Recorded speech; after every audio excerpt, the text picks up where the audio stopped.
99페이지. 우리 강의 노트 99페이지에 보시니까 포트폴리오 이론 있죠? 우리 교재는 320페이지에 있을 겁니다. 320페이지.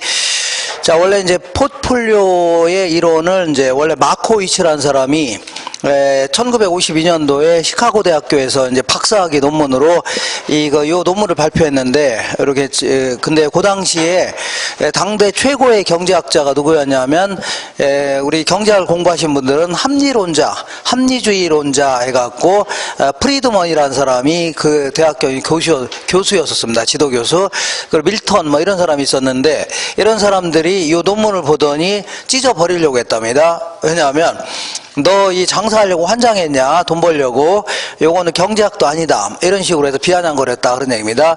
근데 요게, 요 논문 자체가 이제 포트폴리오 셀렉션이다 하는 논문이었는데, 이 논문 자체가 1990년도에 이 증권시장, 금융시장의 균형을 설명하는 획기적인 이런 논문이라는 게 판명됐습니다. 그래서 이 논문 가지고 노벨 경제학상을 탄 아주 우수한 논문입니다. 이렇게.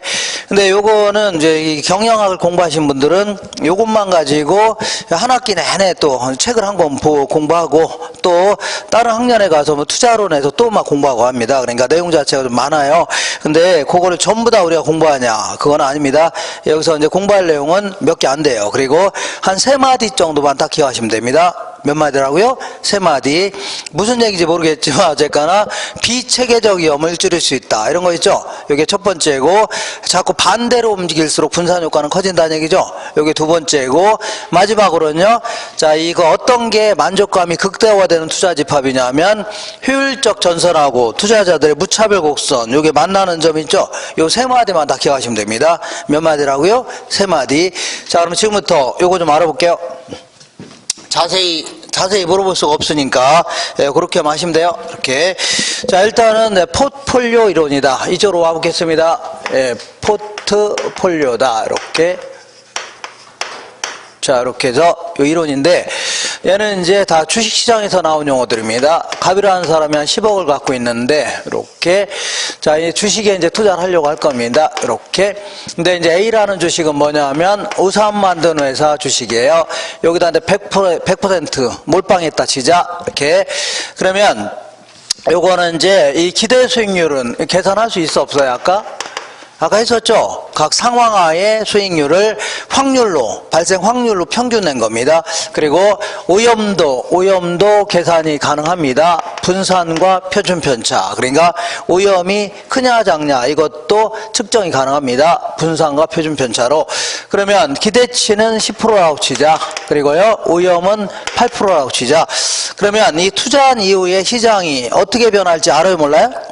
아무도 모르는 거죠. 그러니까 여러 가지 상황. 그러니까 만약에 이런 상황이라면, 그러니까 우산 만드는 회사에 투자했는데 나중에 비가 만약에 많이 오고 선선하다면, 우산은 잘 팔려요, 안 팔려요? 잘 팔릴 거 아닙니까? 잘 팔리면 나중에 주가도 올라가요, 안 올라가요? 올라가니까 나중에 비싸게 팔 수도 있는 거죠. 맞죠? 그리고 배당도 많이 받을 수가 있다 그런 얘기입니다. 그러니까 만약 이런 상황이라면 비가 많이 오고 선선하다면 높은 수익을 기대할 수 있을 겁니다. 근데 만약에 가뭄이 심하고 무덥다면 우산은 잘 팔려요, 안 팔려요? 안 팔릴 거 아닙니까? 그러니까 아주 낮은 수익을 기대할 수밖에 없네요.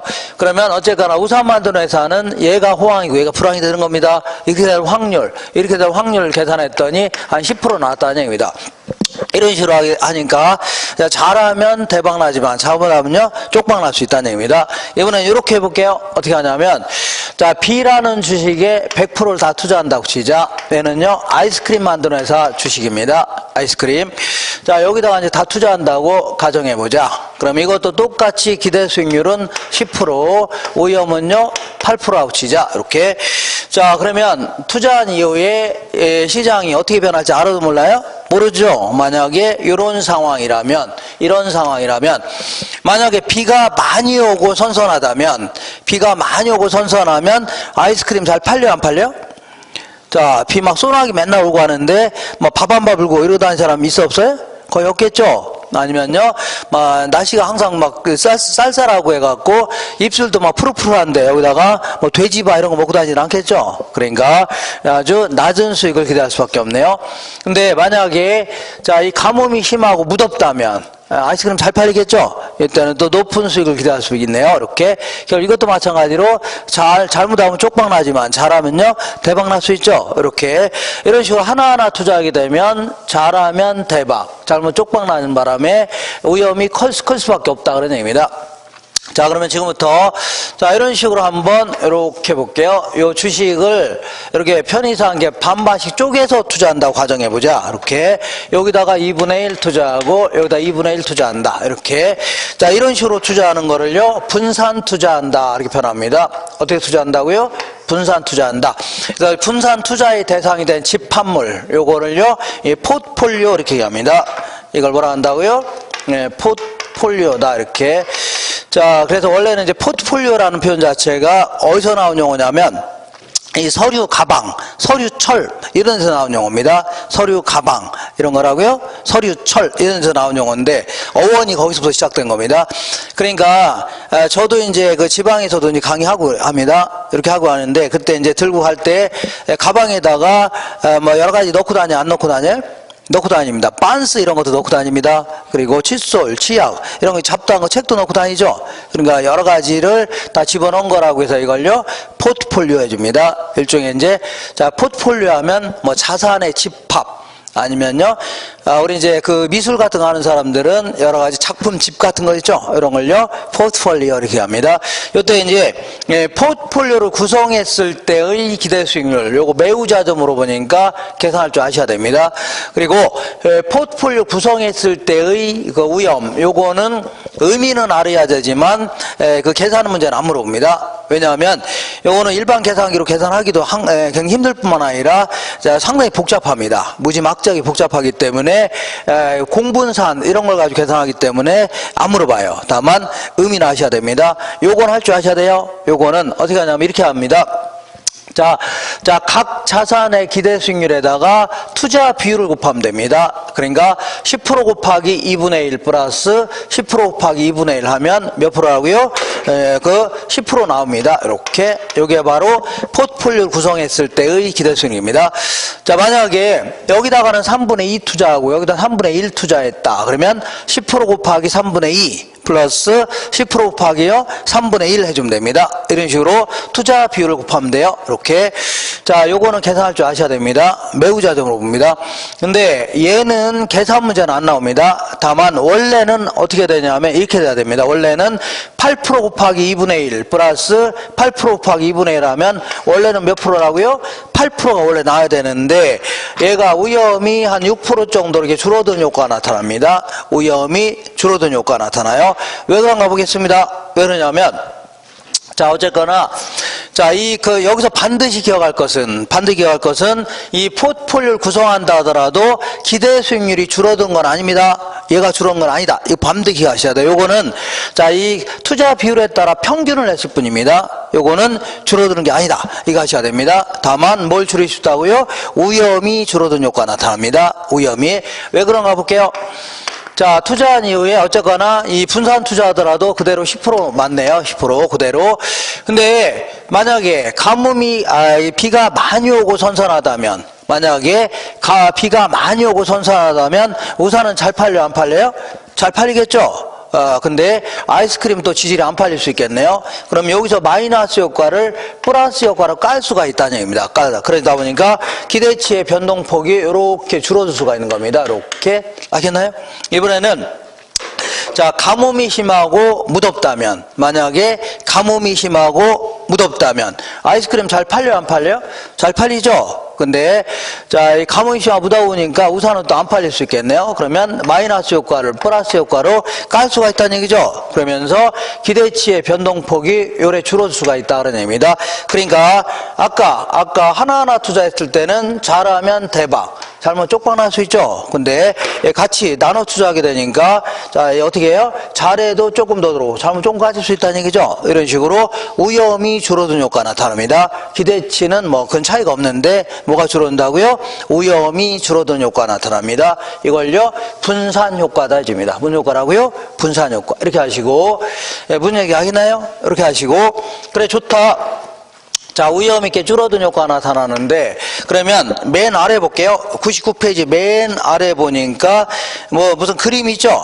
그림 프린트가 잘못돼서 그런데, 어쩌거나 그러면 무슨 오염이 줄어드나 알아볼게요. 오염도 여러 가지가 있나 본데요. 무슨 오염이 줄어드냐 이렇게 알아볼게요. 자, 이 사람이 이 주식 투자에서 돈을 많이 벌어갖고 이번에는 어디로 왔냐면 서울의 신림동에 왔습니다. 서울의 신림동에 와갖고 갑이라는 분이 30억을 끌어모아서 자, 이 부동산 고시원을 이제 투자하려고 합니다. 고시원에 투자하려고 하는데, 자, 고시원을 30억짜리 하나를 투자하는 게 아니라 3개 나눠 투자했다고 치자. A라는 고시원, B라는 고시원, C라는 고시원에 이렇게 쪼개서 나눠 투자했습니다. 이렇게. 자, 그러면, 자, 이 투자한 이후에 미래 시장 상황은 알 수 있어, 없어요? 미래에 어떻게 바뀔런지 알아요, 몰라요? 아무도 모르는 거 아닙니까? 그죠? 그러니까 미래에 A라는 부동산, B라는 부동산, C라는 부동산이 있는데 미래에 어떻게 변할지 아무도 모르는 거죠? 만약에 이런 상황이라면, 이런 어떤 상황이냐면 투자한 이후에 정부가 공무원을 대폭 축소하기로 발표했다면, 공무원을 어떻다고요? 대폭 축소하기로 했답니다. 그러면 이 지역에서, 여기는 이제 서울의 신림동의 고시원인데, 자, 여기는 그냥 잠만 자는 고시원이 아니라 진짜 공부하는 고시원입니다. 가서 공부도 하고 잠도 자고 이런 고시원인데, 여기는 7급 공무원, 9급 공무원 공부하는 사람이 많이 있겠죠? 근데 공무원을 자꾸 대폭 축소하기로 한다면 아무래도 이거 합격하기 힘들어지니까 여기 빠져나간 사람이 있어, 없어요?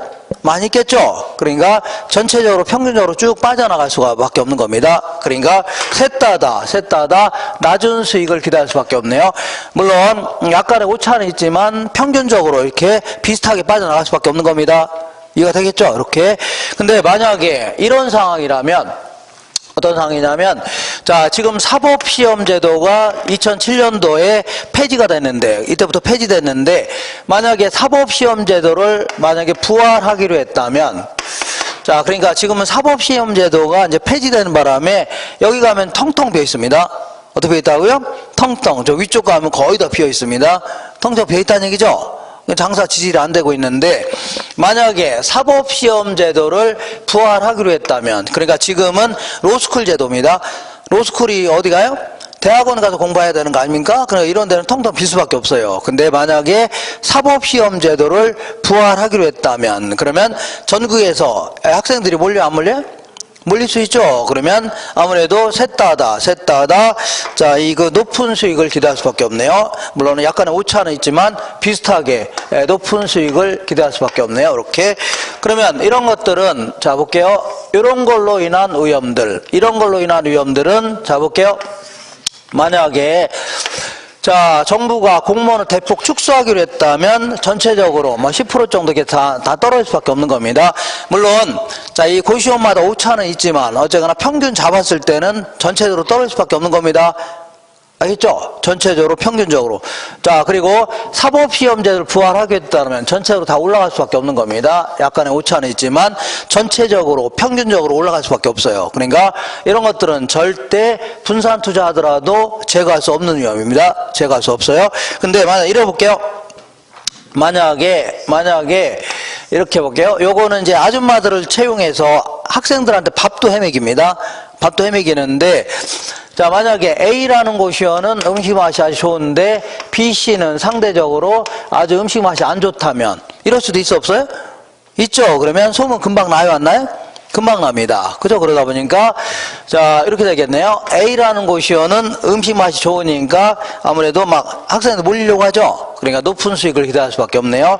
근데 BC는 상대적으로 맛이 없으니까 막 옮기려고 하죠. 그러다 보니까 낮은 수익을 기대할 수밖에 없네요. 이렇게. 자, 이번에는 만약에, 자, 이 가정해보는 겁니다. 만약에 이런 상황이라면, 이 투자한 이후에 시고시원 근처에 대형 아파트 건설이 시작됐다면, 주변에 아파트 건설이 시작됐다면, 여기는 시끄러워서 이 공부하기 힘들겠죠? 아닌가요? 근처에 시끄러우니까 공부 못할 거 아닙니까? 그러니까 여기 바운드가 상당히 넓으니까 이런 데로 이사 가려고 할 겁니다. 그러니까 그러다 보니까 얘는 또 장사가 좀 안 되고 얘는 좀 잘 될 수 있죠. 이렇게. 자, 그러니까 시고시원 근처에 대형 아파트 건설이 시작됐다면 아무래도 자, 시고시원은 낮은 수익을 기대할 수밖에 없고 AB는요 상대적으로 높은 수익을 기대할 수 있죠. 맞아요? 맞죠? 자, 그러면 자, 볼게요. 이런 경우에는 자, 만약에 A 고시원은 음식 맛이 좋고 B, C는 안 좋다면 A는 높은 수익을 기대하지만 B, C는 낮은 수익을 기대할 거죠. 그러다 보니까 여기서 손해난 거 이득으로 깔 수가 있다는 얘기입니다. 그러다 보니까 기대치의 변동폭이 줄을 수가 있죠. 항상 이걸 기억하셔야 됩니다. 아무리 분산 투자한다 하더라도 기대 수익률이 줄어든 건 아닙니다. 다음은 뭘 줄일 수 있다고요? 위험이 줄어듭니다. 이번에는 시고시원 근처에 대형 아파트 건설이 시작됐다면 그러면 자, 시고시원은 낮은 수익을 기대하겠네요. 그죠? 그러니까 A, B는 높은 수익을 기대할 수 있죠. 그러다 보니까 마이너스 효과를 플러스 효과로 깔 수 있죠. 그러니까 기대치의 변동폭이 이렇게 줄어드는 겁니다. 되겠죠? 이렇게. 자, 그러다 보니까 이런 것들을 위험을 줄일 수 있다는 얘기지 이런 거는 절대 줄일 수가 없는 겁니다. 자, 지금부터 이 분사를 투자를 통해서 이 전혀 제거할 수 없는 위험, 이걸요, 이런 걸 체계적 위험이라는 겁니다. 자, 그러니까 이런 걸로 인한 위험을 뭐라고요? 체계적 위험이다. 모든 부동산에 공히 영향을 미치는 위험을요, 체계적 위험이다. 그리고 이런 거는요, 부동산마다 개별적으로 영향을 미치는 위험이 있죠. 이런 걸 뭐라고요? 비체계적 위험이다. 이렇게 표현합니다. 자, 그러니까 우리는 위험을 줄인다 하더라도 절대 체계적 위험은 제거할 수 있어 없어요? 없다는 얘기입니다. 뭘 제거할 수 있다고요? 비체계적 위험을 제거할 수 있다. 이렇게 하셔야 돼요. 그러니까 우리 삼겹살 먹을 때 어떤 사람은 비계를 제거하고 먹어야 안 먹어요? 제거하고 먹죠. 그러니까 비계는 뭐라고요? 제거하고 먹어야 된다. 이렇게 하시면 되겠네요. 비계는요, 제거하고 먹어야 된다. 이게 여기 이제 이렇게 대충 아시겠나요? 아시겠죠? 이렇게. 그러니까 자, 볼게요. 모든 부동산에 공히 영향을 미치는 위험을요, 체계적 위험이다. 이거는 절대 제거할 수 없는 겁니다. 자, 한 장 넘겨볼게요. 한 장 넘겨보시면 100페이지 맨 위에 볼게요. 자, 맨 위에 보니까 체계적 위험이라는 게 있고 비체계적 위험이라는 게 있는데, 체계적 위험은요, 모든 부동산에 공통적으로 영향을 미치는 위험이 있죠. 요걸요, 체계적 위험이다. 요거는 아무리 분산 투자하더라도 제거할 수 있어 없어요? 없다. 제거 불가능합니다. 예를 들어서 경기 변동이라든가 이자율 변동, 예상 밖 인플레가 발생하거나 전쟁이 발생하거나 이런 것들은 절대 제거할 수 없는 겁니다.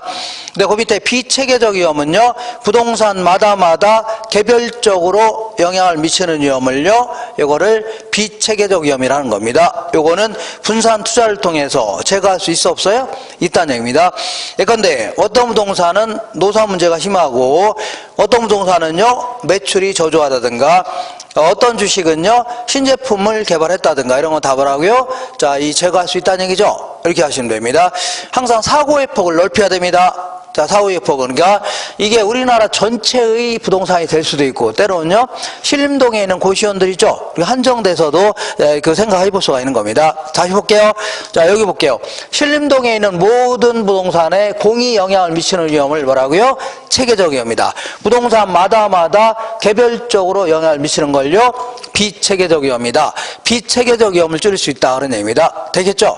그래서 지금은 자, 이 신림동에 가면은 거기 사법시험이 이제 없어지는 바람에 2017년도 2차 시험을 끝으로 해서 사법시험 제도가 완전히 없어졌습니다. 그래서 지금은 이제 로스쿨 제도입니다. 로스쿨은 이제 법률 전문 대학원이죠. 대학원 가서 공부해야 됩니다. 그러다 보니까 여기가 이제 지금 텅텅 비어 있습니다. 많이 비어 있어요. 옛날에는 잘 나갔었는데. 그래서 근데 이제 국민들한테 설문조사를 했었는데 예전에 국민들의 한 80% 이상이 로스쿨 제도보다는 뭐라고요? 사법시험 제도를 존치하기를 원합니다.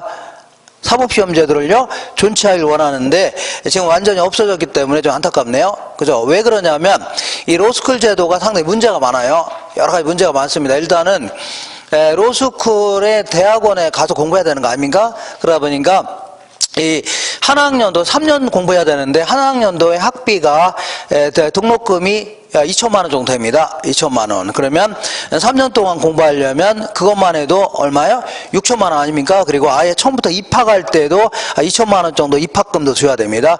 그러면 학교에다가 순순히 내는 돈만 해도 얼마요? 8천만 원 아닙니까? 8천만 원이죠. 근데 공부하는데 자, 이 학비만 내고 공부하나요? 자기 생활도 해야 될 거 아닙니까? 그죠? 그러니까, 뭐, 무슨 원룸이라든가 이런 거 아니면 하숙구도 해야 될 거 아닙니까? 이제 책도 사야 되고, 그 다음에 간혹가다 술도 마시고 해야 될까? 밥도 사먹고, 그죠? 그러니까, 그러한 경비까지 합치면 최소 한도로 1억 5천은 있어야 됩니다. 최소는요, 1억 5천. 많게는요, 2억 정도는 있어야지 공부할 수 있는 거 아닙니까? 맞죠? 그러니까 아무래도 그 집이 돈이 없는 사람들은 가고 싶어도 못 가는 겁니다. 무슨 이거 보내려고 하니까 돈이 너무 많이 드는 거 아닙니까? 그죠? 집 한 채 같은 게 막 날아가고 하니까 가고 싶어도 못 가는 겁니다. 그러다 보니까 결국은 그 돈이 있는 사람이죠. 돈이 있는 사람들이 거의 다 법조인이 되는 이러한 그 세상이 될 수밖에 없습니다. 그리고 자, 아무래도 이 돈이 많은 그 부유한 자제들 있잖아요. 걔네들이 평생이 아니라 많이는 안 살았지만 부모님 밑에서 이제 호의호식 아내들 아닙니까? 그러니까 얘네들이 어떤 서민들의 고충 같은 거 알아요, 몰라요? 잘 모를 거 아닙니까? 그걸 어떻게 대변합니까? 그네들이. 그잖아요? 그것도 문제고, 그 다음에 이 법률 전문 로스쿨에 가려면 주로 이제 거기서 이제 학생들 뽑는데 주로 이제 명문대 위주로 막 뽑습니다. 거기서. 그러니까 이거 비명문제라든가 고졸 같은 이런 사람들은 거기 들어가 엄두도 안 나면, 엄두가 아니라 아예 못 갑니다. 아예 고졸 같은 경우는 특히 법조인이 될 수도 없는 겁니다. 그러면 구조도 문제가 되는 거고, 그 다음에 이거는 이제 대학원이기 때문에 일반 대학하고 틀리게 입시 과정 있죠? 입시 과정을 철저히 비공개로 하고 있습니다. 그러다 보니까 계속 불협화음이 나오는 게, 고위 관료의 자식이라든가 아니면요, 뭐 정치인의 자제들, 그리고 또 뭐가 있어요? 무슨 대기업 사장들 있죠? 얘들이 알게 모르게 편법적으로 막 대학원에 막 가고 합니다. 상당히 문제가 됩니다. 여러 번 나오는데 계속 요것도 상당히 문제예요. 요것도 문제고, 어쨌거나 1년에 보통 이제 로스쿨에 이제 거기서 이제 배출하는 사람이 2,000명 가까이 됩니다. 몇 명이라고요? 2,000명 가까이 이렇게 돼서 법률 서비스를 좀 늘리겠다. 그리고 고시 낭인을 없애면서 법률 서비스를 높이겠다. 이런데 문제는 하도 많이 배출하다 보니까 거의 이제 10명 중에 한 4명 놀고 있습니다. 그 졸업한 사람이죠? 14명이 놀고 있어요. 놀고 있고, 그리고 이제 소위 로펌이라고 해서 법률 전문 법인들 있죠? 얘네들은 이렇게 하도 이제 많아지니까, 졸업생들이 많아진 거 아닙니까? 그러니까 이 이익이 떨어지는 겁니다. 순이익이 자꾸 떨어지니까 이 변호만에서는 돈이 안 되죠. 그러니까 자꾸 중개사 쪽 여기 들어와서 중개 활동을 하려고 합니다. 이것들이 상당히 문제입니다. 그러니까 여러 가지 문제가 돼요. 그러니까 가능하면 없는 사람들도 법조인이 될 수 있는 이런 기회를 열어주는 게 좋습니다. 이건 제 생각입니다. 물론 모든 사람이 한 80%가 이렇게 생각하니까 저도 그렇게 생각하고 있습니다. 그러니까 근데 안타깝게도 그렇게 되긴 좀 힘들겠네요. 아직은. 그잖아요. 그래서 어쨌거나 돈 있는 자들이 결국은 여러 가지 권력을 세습하는 이러한 형태의 로스쿨 제도는 저는 상당히 반대를 합니다. 여러분들은 찬성할지 모르겠는데 저는 개인적인 생각은 이렇게 사법시험 제도가 부활되는 게 오히려 합당하지 않나 이렇게 생각됩니다. 되겠죠? 이렇게 하시고, 자, 이번에는 좋다. 비체계적 위험을 줄일 수 있다. 그런 얘기인데, 그러면 어떤 식으로 투자하는 게 분산 효과가 더 커질 수 있냐? 이거 알아볼게요. 분산 효과가 더 커질 수 있냐? 자, 그러면 이 사람이 또다시 이제 주식시장에 돌아왔습니다. 주식시장에 돌아와서, 자, 한 10억 정도 가지고 일부는 우사 만드는 회사, 일부는요, 자, 장화 만드는 회사에 투자했습니다. 만약에 이렇게 투자한다면, 이런 식으로 투자한다면, 자, 볼게요. 이렇게 투자한다면, 얘들은 나중에 시장 상황이 변할 때 같이 움직일 가능성이 높습니다. 어떻게 움직인다고요? 같이. 얘네들은 이제 같이 움직일 가능성이 높아요. 자, 근데 이제 자꾸 같이 움직인다면 아무래도 분산 효과는 떨어집니다. 그잖아요? 그러니까 이런 경우는 분산 효과가 작다 해줍니다. 자꾸 같이 움직이는 것끼리 분산 투자하면 분산 효과는 작다. 근데 이 10억 가지고 일부는 장화, 일부는요 아이스크림 만드는 회사에 투자했다고 치자. 이런 식으로 투자하게 되면 얘네들은 나중에 시장 상황이 바뀔 때 반대로 움직일 가능성이 매우 높습니다. 어떻게 움직이냐고요? 반대로. 그죠? 그러면 자꾸 반대로 움직이는 것끼리 분산 투자하는 게 분산 효과는 커진다 이겁니다. 이렇게. 자, 그러면 어쨌거나 상관계수가 뭔지 모르겠는데 상관계수를 뭐 계산해봐라 이건 안 물어봅니다. 이건 더 복잡해요. 그건 안 물어봅니다. 다만 상관계수는 같이 움직이는 정도 이렇게 생각하시면 됩니다. 어떻게 움직인다고요? 같이 자꾸 움직이려고 하는 정도 있죠. 요걸요 상관계수라 하는데 만약에 얘랑 같이 투자하게 되면 자꾸 같이 움직이려고 하죠. 그러니까 얘는 상관계수가 두 자산 간의 상관계수가 크다 해줍니다. 그러니까 뭔 소리인지 모르겠지만 자꾸 같이 움직이려고 한다는 얘기죠. 뭔가 얘들은 좀 친하다는 얘기입니다. 그러니까 같이 움직이려고 하니까 상관계수가 크다. 근데 장화하고 아이스크림은 자꾸 반대로 움직이려고 하죠. 그러니까 얘가 서울 가려고 할 때는 자꾸 부산 가려고 하죠. 그러니까 친하지가 않다는 얘기입니다. 그러니까 상관계수가 작다 이렇게 표현합니다. 뭐 작다고요? 상관계수가 작다. 자, 이렇게 해서 그러면 상관계수를 이제 로우라는 이런 용어를 씁니다. 이런 용어를 쓰는데 만약에 상관계수가 가장 클 때가 그러니까 얘랑 투자했는데 가장 클 때가 플러스 1일 때입니다. 자, 플러스 1이라는 얘기는 정확히 같이 움직인다는 얘기입니다. 정확히. 그러니까 얘랑 같이 투자했더니 우산이 10% 올라갈 때 얘도 똑같이 10% 올라간다는 얘기입니다. 그러니까 분산 효과는 전혀 없다는 얘기입니다. 분산 효과는요 전혀 없다. 똑같은 폭으로 올라가는 겁니다. 정확히 같이 움직이는 겁니다. 그러면 분산 효과는 있어 없어요?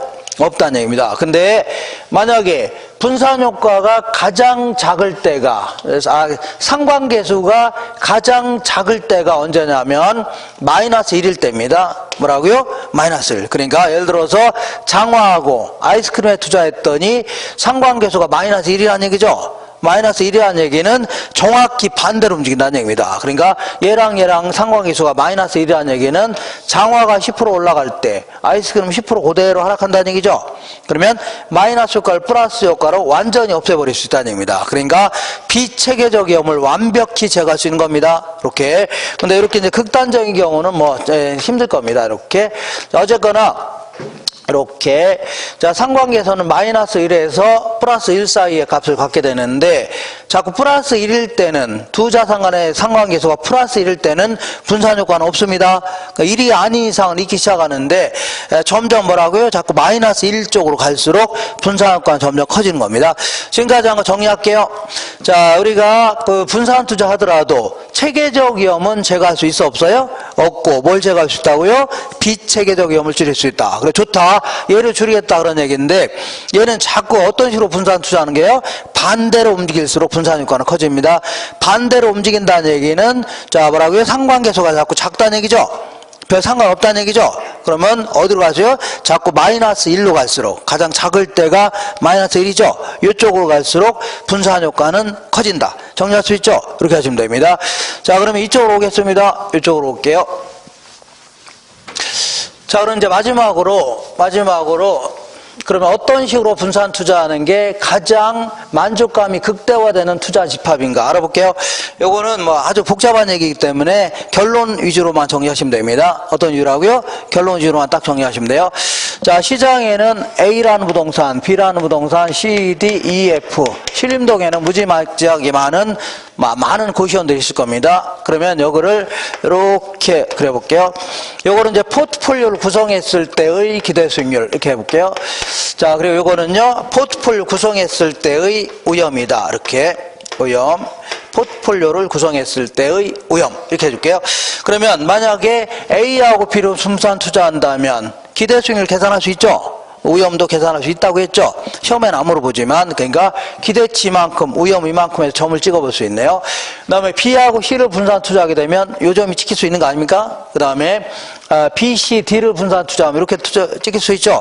그 다음에 D하고 E를 분산 투자하면 이렇게 찍힐 수 있네요. 이런 식으로 해서 자, 시장에는 자산 항목을 달리하고 투자 비중을 달리하게 되면 수많은 포트폴리오의 집합들을 만들어 볼 수 있는 겁니다. 이거 되겠죠? 자, 시장에는 여러 부동산이 있을 거 아닙니까? 이 구성 항목을 달리하고 투자 비율을 또 달리할 수 있죠. 이렇게 하게 되면 수많은 포트폴리오의 집합들을 만들어 볼 수 있다는 얘기입니다. 이렇게.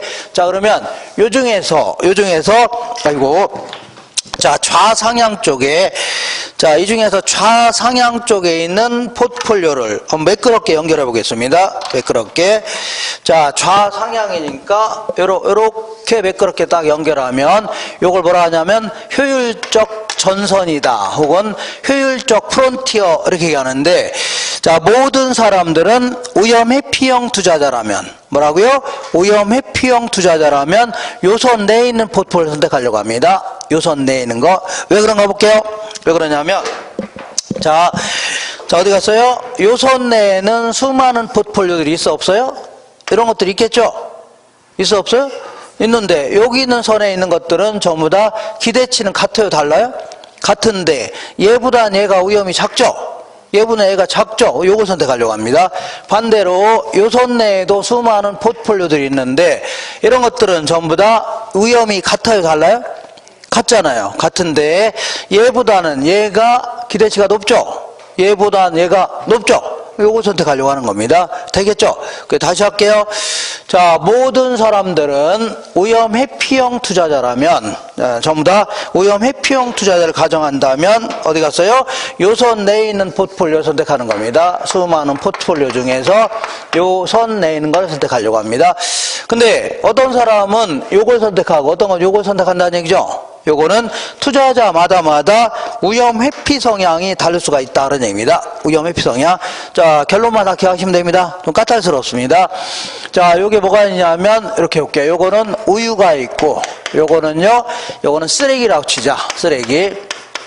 자, 어떤 사람이 쓰레기 한 봉지 치울 때 우유를 한 병 주겠답니다. 그러면 요때의 그 사람의 만족감이 요거라고 치자. 만족감, 효용이 이만큼이라 치자. 근데 이 사람이 쓰레기 한 봉지 더 치우랍니다. 쓰레기 한 봉지 더 치우라면 우유를 한 병 정도 더 준다면 만족감이 같을 수 있어 없어요? 같을 수 있죠. 그러니까 요 점이 얘나 만족감이 차이가 없다는 얘기 아닙니까? 이거를요, 효용이 무차별하다. 차이가 없는 걸요, 효용이 무차별하다. 이렇게 됩니다. 그러면 만약에 쓰레기 한 봉지 더 치우랍니다. 그러면 우유를 한 병 더 준다면 같을 수도 있겠네요. 이렇게. 그러면 요 점이 지키네요. 이렇게 해서 만족감이 같은 점들을 쭉 연결한 거, 요거를 무차별 곡선 해줍니다. 뭐라고요? 무차별 곡선이라는데, 아니 왜 이렇게 커브 형태로 그려집니까? 요거는 이제 한계 효용이 체감해서 그런 거니까 그거는 시험에서 안 물어봅니다. 그냥 커브 형태로 그려진다. 이거 하시면 돼요. 무슨 형태라고요? 커브의 형태로 그려진다. 이거 하시면 됩니다. 그러면 만약에 쓰레기 한 봉지 치울 때 우유를 한 병 줄 때의 만족감이 요건데 쓰레기 한 봉지 치우면서 우유를 2병 주겠답니다. 2병 주죠? 요거는 만족감이 같은 거예요? 커진 거예요? 커진 거 아닙니까? 그러니까 만족감이 커지면 이러한 형태로 그려집니다. 그러니까 이 좌상향 쪽으로 자꾸 갈수록 만족감은 점점 커지는 겁니다. 이렇게. 그러면 우리 같은 위험 회피형 투자자는 자, 위험이 동일하다면 기대치가 자꾸 큰 걸 좋아합니다. 예, 여기다가 기대 수익률을 쫙 집어넣으면 되겠네요. 그 다음에 기대치가 동일하다면 그 위험은 작은 걸 좋아하죠. 쓰레기는 덜 치우는 걸 좋아할 겁니다. 여기다 위험을 여기다 집어넣으면 됩니다. 이렇게. 자, 이렇게 해서 이제, 자, 요 무차별 곡선이 자꾸 좌상향 쪽으로 갈수록 만족감은 점점 커지는 겁니다. 그러면, 마지막으로, 자, 볼게요. 이렇게, 요거는 이제 기대 수익률이고, 요거는요, 위험인데, 자, 어떤 사람은 무차별 곡선이 이렇게 상당히 급한 형태로 그리는 사람이 있는가 하면, 갑이라는 사람. 어떤 사람은요, 상당히 이게 완만한 형태로 그려진 사람이 있습니다. 을이라는 사람. 그러면 갑 입장에서는 요 점과 이 점이 만족감이 같아요? 달라요? 같다는 얘기입니다. 아, 만족감이 같은 점을 쭉 연결한 거죠? 그러면 을이라는 사람은 이 점과 이 점이 만족감이 같아요? 달라요? 같다는 얘기죠? 같다는 얘기입니다. 그러면 갑이 의미하는 게 뭐냐면 갑이라는 사람은 위험이 이만큼 커질 때 기대치가 이만큼 높아진다면 만족감이 똑같다는 얘기입니다. 같다는 얘기입니다. 근데 을이라는 사람은 이 점과 이 점이 만족감이 같아요? 달라요? 같죠? 이 사람이 의미하는 게 뭐냐면 자, 기대치가 똑같이 커질 때 얘는 이만한 위험도 감수하겠다는 얘기죠. 위험이 뭐라고요? 잘하면 대박. 자꾸 쪽박 나는 거 있죠? 요것도 감수하겠다는 얘기입니다. 그러니까 상대적으로 갑 같은 사람을요, 보수적 투자자 이렇게 합니다. 그 다음 을 같은 사람은요, 상대적으로 위험을 더 많이 감수하려고 하는 거죠. 이런 사람을요, 공격적 투자자다 입니다. 이렇게. 아이고 힘들어라. 어떻게 좀 그래서 이거 다 지워도 되죠? 결론만 딱 기억하시면 됩니다. 결론. 자, 그러니까 마지막으로 이 보수적 투자자의 무차별 곡선은 상당히 급한 형태로 그려집니다. 이런 식으로 이거는 보수적. 그다음 공격적 투자자는요, 상당히 이렇게 완만한 형태로 그려집니다. 공격적 투자자. 그러면 보수적 투자자 같은 경우에는 아무래도 이점보다는 이 점이 만족감이 크죠. 얘보다 얘가 큰데 이거는 구입할 수 없는 점 아닙니까? 그러니까 만족감이 가장 극대화된 지점이 어디냐면 효율적 전선하고 무차별 곡선이 만나는 접점이라고 합니다. 맨 교차점이 아니라 접점. 맨 끝에서 만나는 점 있죠? 요거를 선택하려고 합니다. 요게 가장 만족감이 극대화되는 투자 집합입니다. 그 다음에 공격적 투자자는요, 요 점에 있는 걸 선택하려고 하겠네요. 그러다 보니까 상대적으로 공격적인 투자자가 보수적 투자자보다는 자, 위험도 좀 크고 기대치도 높은 거 있죠? 요거 선택하려고 합니다. 이렇게 해서 자, 이 여러 가지 얘기했지만 사실 한 3가지 정도로 추격할 수 있습니다. 다시 볼게요. 분산 투자하게 되면 위험이 줄어드는데 무슨 위험이라고요? 비체계적 위험이 줄어든다. 기억하시고, 두 번째는요, 위험이 줄어드는데 어떤 식으로 분산 투자하는 게 더 유리할 거냐 그런 얘기죠. 자꾸 반대로 움직일수록 분산 효과는 커집니다. 그죠? 반대로 움직인다는 얘기는 별 친하지가 않다는 얘기죠. 상관계수가 작을수록 분산 효과는 커집니다. 그러면 상관계수가 가장 작을 때가 언제라고요? 마이너스 1로 갈수록 분산 효과는 커진다. 그 다음에 그러면 만족감이 극대화된 투자 집합은요, 투자자들의 객관적인 효율적 전선하고 투자자들의 주관적인 무차별 곡선 있죠? 요게 만나는 점 있죠? 요게 바로 최적의 포트폴리오다. 이렇게 합니다. 자, 그러니까 이렇게 결론만 기하시면 됩니다. 그래서 우리 교재에 101페이지 잠깐 볼게요. 아니, 요거 강의 노트 101페이지 메뉴에 자, 이 포트폴리오를 구성했을 때의 기대 수익률 자주 물어보니까 계산할 줄 아셔야 됩니다. 작년에 안 물어봤기 때문에 올해 좀 물어볼 가능성이 높아요. 1번 볼게요. 1번. 자, 3개의 부동산 자산으로 이루어진 포트폴리오가 있는데 전체 포트폴리오에 대한 기대 수익률은 5.8%다. 맞나 확인할게요. 호황과 불황이 될 확률은 각각 얼마라고요? 50%랍니다. 그러면 얘는 일단은 하나하나에 대한 기대 수익률을 먼저 계산해야 됩니다. 아까는 기대 수익률 정해져 있는데 얘는요, 하나에 대한 기대 수익률을 먼저 계산해야 됩니다. 이렇게. 자, 그러면 A라는, 박스 볼 줄 아셔야 됩니다. A라는 부동산은 호황일 때는 6% 벌 수 있네요. 6%. 그 다음에 불황일 때는 몇 프로 벌 수 있다고요? 4% 벌 수 있네요. 4%. 우리 전 시간에 한 거 아닙니까? 그리고 자, 이렇게 될 확률은 각각 50%라고 했죠? 그러니까 이렇게 될 확률 0.5, 이렇게 될 확률 얼마라고요? 0.5. 이렇게 해서 다 더해주면 됩니다. 이렇게. 이게 바로 A라는 부동산의 기대 수익률입니다. 자, BC도 똑같이 해주면 되겠네요. BC는 8%, 4%. 8%, 4%, 얘는요, 10%, 2% 이렇게. 자, 그러면 확률은 다 똑같으니까 0.5씩입니다. 요것도요, 0.5. 얘도 얼마라고요? 0.5. 얘도 0.5 해주면 됩니다. 이렇게 해서 전부 다 더해주면 됩니다. 이렇게. 자, 이렇게 더해주면 되는데, 얘는 5%가 나옵니다. 얘는요, 6%, 얘도 6%. 아니, 어떻게 계산이 이렇게 빨리 나옵니까? 빨리 나오는 이유는, 어쨌거나, 확률은 같아요, 달라요? 확률 같죠? 그러면 그때는 10하고 1을 더하면 얼마예요? 6이죠? 6 나누기 2에 좀 곧바로 얼마 나와요? 6 나옵니다. 아니, 10하고 1을 더하면 12죠? 12 나누기 2 하니까 얼마라고요? 6 나옵니다. 이렇게 해서, 그러니까, 그냥 이거 뭐 이렇게 지금 제가 설명의 편의상 설명하려고 써놓은 거지만 사실은요, 그냥 계산기 막 두드리면 됩니다. 6% 곱하기 0.5 플러스 4% 곱하기 0.5. 요것도 힘들다. 그러면 6하고 4를 더하니까 얼마라고요? 10이죠? 10 나누기 2 해주면 됩니다. 곧바로 나와요, 안 나와요? 나옵니다. 이렇게. 자, 그 다음에 이제, 그러면 포트폴리오를 구성했을 때의 기대 수익률은 어떻게 계산한다고요? 각 부동산의 기대 수익률 5%, 그 다음에요 6%, 여기다가 투자 비중을 곱하면 됩니다. 투자 비중. 그러니까 맨 왼쪽 칸을 보니까 투자 비중이 A에는 20%, B에는 30%, C에는요 50% 투자하겠답니다. 그러면 한쪽이 100분율이면 한쪽은 소수점으로 하셔야 곧바로 뭐가 나온다고요? 100분율 자체가 나옵니다. 그러니까 여기다가 20%니까 0.2 곱하면 되고, 여기다가는요 0.3을 곱하면 됩니다. 여기다가는요 0.5 곱하면 돼요. 자, 이렇게 해서 전부 다 이게 더해주면 됩니다. 이렇게 더해주면 얼마 나오냐면 5.8% 나올 겁니다. 뭐라고요? 5.8%. 자, 이렇게 쓰고 나니까 이제 복잡해 보이는데, 사실은 요 논리만 잘 알고 있으면 곧바로 막 계산기만 톡톡톡 두드리면 돼요. 톡톡톡. 톡톡톡톡 아시나요? 톡톡톡. 아, 그래도 이런 게 나오면 곧바로 풀지 마시고 맨 나중에 푸셔야 됩니다. 옆에다 이렇게 체크해 놨다가 나중에 이런 거 연습할 겁니다. 이런 괜히 했다가 열심히 풀었는데 답이 없다. 답이 없네 이렇게 할 수 있죠. 그럼 반드시 사람 다시 풀게 되어 있습니다. 다시. 그러면 한 10분 걸려서 답이 나와야 되는데 10분 걸렸는데도 답이 안 나올 수 있죠. 답이 안 나올 가능성이 90%입니다.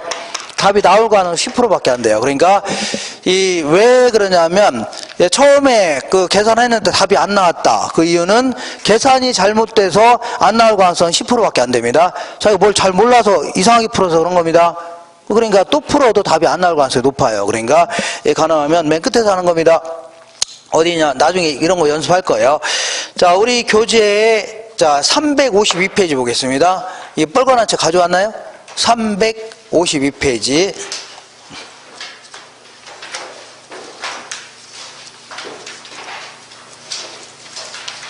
300 얼마라고요? 52페이지 잠깐 볼게요. 4번 볼게요.